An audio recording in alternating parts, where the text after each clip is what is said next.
সুপ্রিয় শিক্ষার্থী বন্ধুরা, আসসালামু আলাইকুম। প্রথমে এমএস সায়েন্স চ্যানেলের পক্ষ থেকে সবাইকে স্বাগত। আজ পঞ্চম শ্রেণী 2026 সালের গণিত বইয়ের 99 এবং 100 পৃষ্ঠার সমাধান দেওয়া হলো। আশা করি ভালো লাগবে। তো 99 পৃষ্ঠার প্রথমেই দেওয়া আছে, আলম সাহেব একটি ব্যাংকে 7% বার্ষিক মুনাফায় 20,000 টাকা বিনিয়োগ করেন। তিনি প্রতি বছর কত টাকা মুনাফা পাবেন? এটা সমাধান ঐকিক নিয়মে করা হয়েছে। এখানে তুলি বলছে যে মুনাফার হার বা বার্ষিক মুনাফা 7% বলতে বোঝায় 100 টাকার এক বছরের মুনাফা 60 টাকা। অর্থাৎ এখানে যে এই কথাটা লেখা থাকে অনেক সময় এটা সংক্ষিপ্ত প্রশ্ন আকারে আসে যে 7% বার্ষিক মুনাফা বলতে কি বুঝো, বা 5% বার্ষিক মুনাফা বলতে কি বুঝো। তো এটার অর্থ হচ্ছে যে 100 টাকার এক বছরের মুনাফা 7 টাকা, আর যদি এখানে 5% দেয় তাহলে 100 টাকার এক বছরের মুনাফা 5 টাকা। তো আমরা এই 7% বার্ষিক মুনাফা মানে 100 টাকার এক বছরের মুনাফা 60 টাকা। এখানে যেহেতু সময়টা উল্লেখ দেওয়া আছে 1 বছর, তাহলে এখানে আমরা সময় এখানেও 1 বছর, তাহলে সময়টা এখানে আর পাওয়ানোর দরকার নাই। তো 100 টাকায় মুনাফা 7 টাকা, 1 টাকায় কত? এই 20,000 টাকায় কত? তো 20,000 টাকায় মুনাফা বেশি হবে আর 1 টাকায় মুনাফা কম হবে, এই জন্য ভাগ। আর এখানে 20,000-এর সাথে 7 গুণ, আর নিচে হচ্ছে এই 100। এখন এই শূন্য এই শূন্য কাটা, এই শূন্য এই শূন্য কাটা, এখানে 200 আর এখানে থাকে 7। 7 200-র সাথে গুণ হয়ে 1400 টাকা। তাহলে তিনি 1400 টাকা মুনাফা পাবেন। এটা আমরা একটা সূত্রের সাহায্যে প্রকাশ করতে পারি যে মুনাফা সমান সমান আসল ইনটু মুনাফার হার। তাহলে আসল হচ্ছে কত? 20,000 টাকা, আর মুনাফার হার হচ্ছে 7%। পার্সেন্ট মানে হচ্ছে নিচে 100, এখানে 20,000 গুণ 7/100। এখন এখানে দুইটা শূন্য, এখানে দুইটা শূন্য, বাদ যায় থাকে 200। 200-র সাথে 7 গুণ হইলে 7 গুণে 1400 টাকা। তাহলে বিনিয়োগকৃত টাকাকে বলা হয় আসল, অর্থাৎ আমরা যেই টাকা দিয়ে ব্যবসা শুরু করব বা যেই টাকা ব্যাংকে রাখবো সেটা হচ্ছে আসল। এখন এখানে আরেকটা অঙ্ক দেওয়া আছে।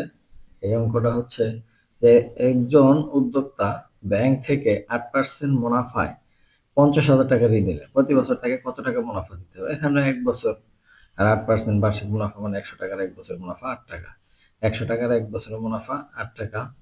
এখানে বছর যেহেতু এখানেও 1 এখানে 1, এই জন্য বছর এখানে উল্লেখ করে নাই। 100 টাকায় মুনাফা 8 টাকা। 1 টাকায় মুনাফা কত? 8/100। কম কম হইলে ভাগ, এটা উপরে এটা নিচে। আর 50,000 টাকায় মুনাফা, এই যে 8 গুণ এই 8, আর 50,000 টাকা মুনাফা যেহেতু বেশি তাহলে এটার সাথে গুণ হবে, এই যে গুণ হয়েছে 50,000 টাকা।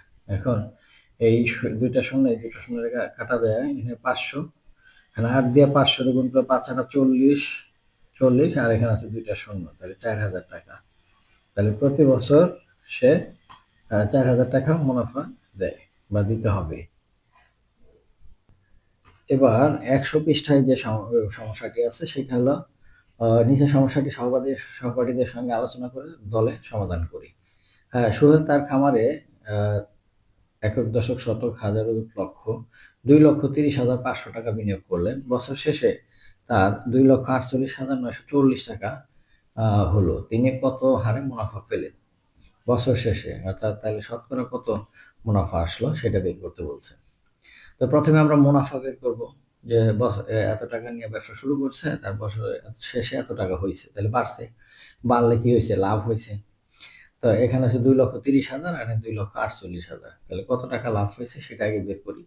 এখানে মুনাফা সমান সমান এই যে টাকাটা বাড়ছে ওই টাকার থেকে এই টাকা আসল টাকা বিয়োগ করলেই আমাদের মুনাফাটা বের হয়ে গেল। তো মুনাফাটা বের হইলে এত টাকা এক বছরের মুনাফা 18,440 টাকা। আমরা জানি মুনাফা সমান আসল ইনটু মুনাফার হার। তো এখান থেকে মুনাফা হইলে 18,440, আর আসল হলো 2,30,500 টাকা। মুনাফার হার বের করতে হবে। মুনাফার হারটা এখানে আসলে এইটা উপরে এটা নিচে, তো এটা দ্বারা এটা ভাগ করলে 0.08, এবং পার্সেন্ট বাই করতে হলে 100 দ্বারা গুণ দিতে হবে। 100 দ্বারা গুণ দিলে 8%, সেটা মুনাফা। তো এই অঙ্কটা যদি আমি খাতায় করি তাহলে কিভাবে করব? এখানে 2 নম্বরে তাহলে মুনাফা বের করতে হবে আগে। তাহলে 2,48,940 বিয়োগ করে 2,30,500 টাকা। তো এটা থেকে এটা বিয়োগ করলে 18,440 টাকা। তো এই আমাদের যেটা বিনিয়োগ করছে ওই টাকা থেকে এই টাকা লাভ হয়েছে। 2,30,500 টাকা এক বছরের মুনাফা 18,440 টাকা। 1 টাকায় মুনাফা, 1 বছরের মুনাফা এত টাকা, তাহলে কম হবে, কম হলে ভাগ, এটা উপরে এটা নিচে। 100 টাকা মুনাফা হচ্ছে এই এক গুণ হলে 100, একটা গাছে 100 টাকা করলে বেশি হবে, তাহলে 100 গুণ হয়ে গেল। তো এখানে, দুইটা শূন্য, এই দুইটা শূন্য বাদ দিলে থাকে 2305। এটা দ্বারা যদি 18,440 গুণ করি 8 বার যায়, তাহলে 8 টাকা হলো মুনাফার হার, অর্থাৎ মুনাফার হার হচ্ছে 8%। এটা অঙ্কটা যদি আমি করি খাতায়, তাহলে এভাবে আমরা সমাধানটা করব। এবার 3 নম্বর অঙ্ক, তনিমা ব্যাংক থেকে 3 বছরের জন্য 20,000 টাকা ঋণ নিলেন, বার্ষিক মুনাফা হার 6%, 3 বছর পর সে কত টাকা মুনাফা। এতক্ষণ তাই আমরা অঙ্কগুলো করছি, এটা কিন্তু 1 বছরের হিসাব ছিল, যার জন্য বছরটা আমরা কাউন্ট করিনি। আর এখানে যেহেতু বছরটা বেশি, অর্থাৎ 3 বছর, সেই জন্য আমাদের এখানে সূত্রের মধ্যেও হোক আর রৈখিক নিয়মে করি, সেখানে বছরটা উল্লেখ করতে হবে। তাহলে 3 বছর পর সে কত টাকা মুনাফা দিবে। 3 বছর শেষে বার্ষিক মুনাফা 3 গুণ পরিশোধ করতে হবে, অর্থাৎ এরকম ছবির মধ্যে একটু বোঝাই দিচ্ছে যে 1 বছর শেষে আসল আর মুনাফা, 2 বছর শেষে আসল আর 2 বারের মুনাফা, 3 বছর শেষে আসল আর 3 বছর 3 বারের মুনাফা। তাহলে আমাদের সূত্রটা হচ্ছে মুনাফা সমান সমান আসল ইন্টু মুনাফার হার ইন্টু সময়, এটা হচ্ছে আমাদের সূত্র। তো এই সূত্র আমরা আসলে হলো 20,000 টাকা, আর 6% মানে 6/100, আর 3 কাটাকাটি করলে 200, 6 আর 3 গুণ করলে আমাদের উত্তরটা আছে 3600 টাকা। উত্তরটা আসে কত? 3600 টাকা। 3 বছর পর তনিমা 3600 টাকা মুনাফা দিবে। এখন এই অঙ্কটা আরেকটা নিয়মে করা যায়, ওই সিস্টেমে যদি করি তাহলে এরকম আসে।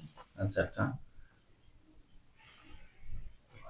100 টাকার 1 বছরের মুনাফা 6 টাকা, 1 টাকার 1 বছরের মুনাফা কত? কম, 6/100। আর 20,000 টাকা 3 বছরের মুনাফা, 20,000 টাকা টাকাও বাড়ছে, সময়ও বাড়ছে, তাহলে দুইটাই গুণ হবে এখানে এসে। তাহলে 100 দুইটা শূন্য, এখান থেকে দুইটা শূন্য বাদ দিলে 200, 3 আর 6 গুণ করলে আমাদের এখানে 3600 টাকা। তাহলে 3 বছর শেষে 3600 টাকা মুনাফা দিবে।